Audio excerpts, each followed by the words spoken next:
এই মিথ্যাভাবে আইএসএফ ছেলেদের কেস দিয়ে আমার একটা নিজস্ব ভাইকে তুলেছিল, আর 36 দিন পরে বাড়ি এসে তার জন্য আমাদের এখানে কিছু আইএসএফের ছেলে আনন্দ করে আজকের এই খিচুড়িটা রাত্রে হলো।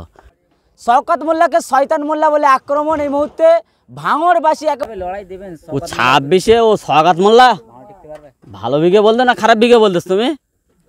শওকত মোল্লা ফকলা আমার সাথে বলো না, শয়তান মোল্লা বলো, তাতে লাভ আছে। আর শয়তান মোল্লার জন্য আমাদের আইএসএফের ছেলে অনেক মার্ডার হয়েছে জানো। সেই দুনালা বন্দুক আমরা বাপের জন্মে চকি দেখি না, সেই দুনালা বন্দুক ভাঙড়ের ময়দানে নিয়ে আসতেস। তো সব কুত্তা রাশি চলবে দুদিন পরে, যে জিনিসের জন্ম হবে ও শয়তান মোল্লারও মৃত্যু একদিন আছে। কোনো শয়তানের সাথে লড়াই করতে গেলে ও কেস খাবো, আর ন্যায্যপাতে লড়তে গেলে বাড়ি ছাড়া হতে হয়। তবে একদিন সত্যের জয় আছে। তবে একটা কথা মনে রেখো তো, যে জিনিসের জন্ম আছে মৃত্যু একদিন হবেই। প্রিয় দর্শক, এই মুহূর্তে আপনাদেরকে জানিয়ে রাখি, জানেন ভাঙড় ছাড়া হচ্ছে শওকত মোল্লা। আর তার আগেই বড় ঘোষণা, আইএসএফের কর্মী নেতারা বাড়ি আসার আগেই নাকি ভাঙড় ছেড়ে বিদায় নিচ্ছে শওকত মোল্লা। তার আগেই শওকত মোল্লাকে শয়তান মোল্লা বলে আক্রমণ এই মুহূর্তে ভাঙড়বাসী, একেবারে ভাঙড়ের চালতেবেড়ে গ্রামের এক সাধারণ মানুষ, তিনি কি দাবি জানাচ্ছেন আমাদের ক্যামেরার মুখোমুখি হয়ে। দেখতে থাকুন বিস্তারিত খবর আইএসএফ বাংলার পর্দায়। এই মিথ্যাভাবে আইএসএফ ছেলেদের কেস দিয়ে আমার একটা নিজস্ব ভাইকে তুলেছিল, আর 36 দিন পরে বাড়ি এসে তার জন্য আমাদের এখানে কিছু আইএসএফের ছেলে আনন্দ করে আজকের এই খিচুড়িটা রাত্রে হলো। আইএসএফের কেস দিচ্ছে টিএমসির নেতারা মিথ্যাভাবে। শওকত মোল্লা ক্যানিংয়ে শওকত মোল্লা, ওর নাম রেখেছে আমরা শয়তান মোল্লা, সঠিক নাম রাখি না।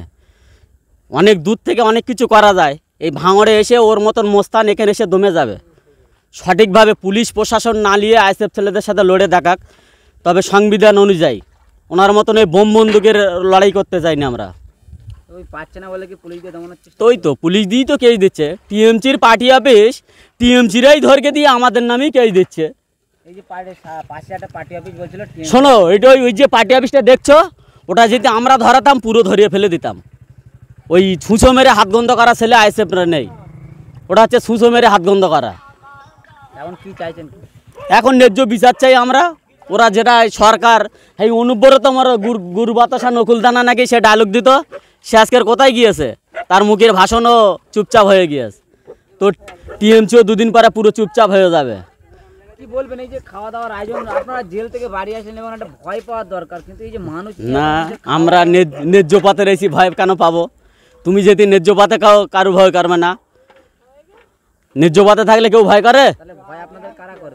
ভয় টিএমসিরা করছে। টিএমসি যদি ভয় করে বলে আজকের এখান থেকে চলে গিয়েছে। টিএমসির পার্টি অফিসে তালা মারা রয়েছে, ও আর চিরস্থায়ী খুলবে না। ও খুলবে 2-1 জন যারা বয়স্ক লোক লাঠি ধরে চলতে পারে তারাই খুলবে, ন্যায্য লোক খুলবে না, ও বন্ধ হয়ে যাবে। কি বলবেন এই যে মানুষের ভিড়, এত মানুষের যে ভালোবাসা, 1000 ভোট থাকলে 130টা ভোট পাচ্ছে, ওদের আর কি বলবো? ওদের লজ্জা থাকা দরকার আছে, বাড়ির বউকা কাছে গিয়ে গল্প করা দরকার আছে।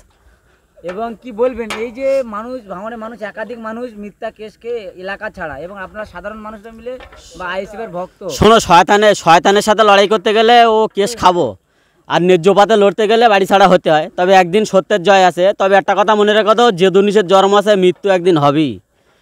এই যে আপনার এলাকার আইএসএফের নেতারা তো কেসের জন্য নাকি এলাকায় নেই, কি বলবেন? তার জন্য আপনারা যে লড়াই দিচ্ছেন, আবার যদি আপনারা কেস খান? আমরা কেস খাবো, আবার আমাদের যারা বাচ্চা তাদেরও বলে যাচ্ছি যে ওদের পেছনেই লড়াই করতে হবে। তুমি মনে করছো যে আমি লড়াই করছি আর আমার ছেলে জানে না? আমার ছেলেও জানে যে কোন ঝান্টা ধরতে হবে। আমরাও টিএমসি করতাম, কিন্তু টিএমসির এত পরিমাণে দুর্নীতি এ বলা যাবে না। সব যারা নেতা কাঁতা তারগা বাড়ি ঘরদর দেখলে তো দেখেছো, লাভ বাড়ি দেখেছো? সেই মমিনুর মাথায় চুল নেই, তার পাম্পে 4 দিন কাজে গিয়েছিলাম, 400 টাকার ভোট দিনে সিগারেট খাচ্ছে। একটা ফকির গিয়েছে, তার হাতে 10 টাকা ধরিয়ে দিয়েছে। আমি নিজে কাজ করে এসেছি, আমি নিজে ওর পাম্পে 4 দিন কাজ করে এসেছি। একটা ফকির গিয়েছে, বলছে পয়সা নেই, পাম্পে উদ্বোধন হবে তারপর দেবো, আর সে 400 টাকা সিগারেট খাচ্ছে দাঁড়িয়ে দাঁড়িয়ে। একটা সিগারেটের পিস 20 টাকা, সব ঘুষির টাকা। টাকাগুলো পায় কোথায়? 26-এ বিধানসভা ভোট, হ্যাঁ, তার আগে যে কিভাবে লড়াই দেবেন? ও 26-এ ও শওকত মোল্লা ভালো বিঘে বলতে না খারাপ বিঘে বলতেছ তুমি? শওকত মোল্লা ফকলা আমার সাথে বলো না, শয়তান মোল্লা বলো, তাতে লাভ আছে। আর শয়তান মোল্লার জন্য আমাদের আইএসএফের ছেলে অনেক মার্ডার হয়েছে জানো। সেই দুনালা বন্দুক আমরা বাপের জন্মে চকি দেখি না, সেই দুনালা বন্দুক ভাঙড়ের ময়দানে নিয়ে আসতেস। তো সব কুত্তা রাশি চলবে দুদিন পরে, যে জিনিসের জন্ম হবে ও শয়তান মোল্লারও মৃত্যু একদিন আছে।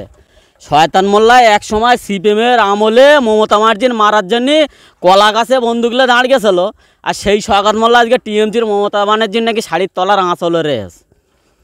এই অনুব্বরও তো গুড়বাত সে নকুলদানা, সেও ভোগে গেছে। আপনারা ভাঙড়ে ভূমিপুত্র, শওকত মোল্লার বিরুদ্ধে লড়াই করতে কতটা? না শওকত মোল্লা ভূমিপুত্র, আমরা ভূমিপুত্র কী করে হলাম? ভাঙড়ে ভূমিপুত্র কারা? ভাঙড়ের ভূমিপুত্র শওকত মোল্লা, আমরা কী করে হচ্ছে? কেন? ও এসে বলতেছে আমরা, আরে মিথ্যের জয় তো হচ্ছে, এখন সত্যির জয় হচ্ছে।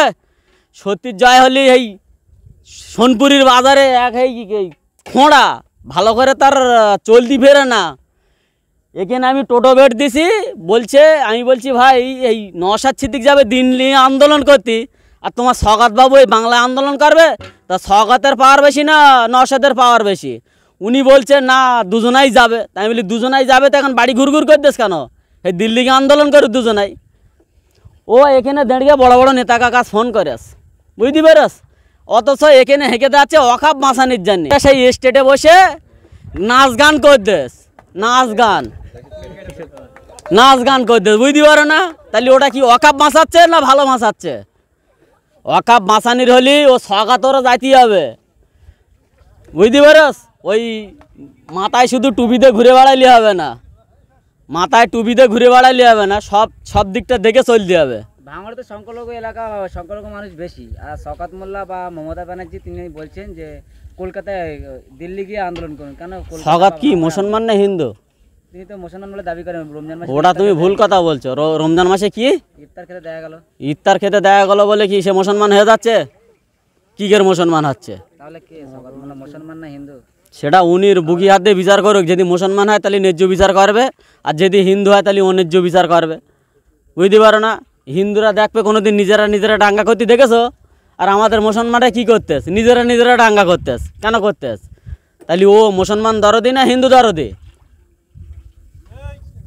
কি বলবেন এই যে শওকত মোল্লা বা টিএমসি সরকার যেভাবে বলছেন যে দিল্লি গিয়ে আন্দোলন করতে, কি চাইছেন এখন, কি বলতে হবে?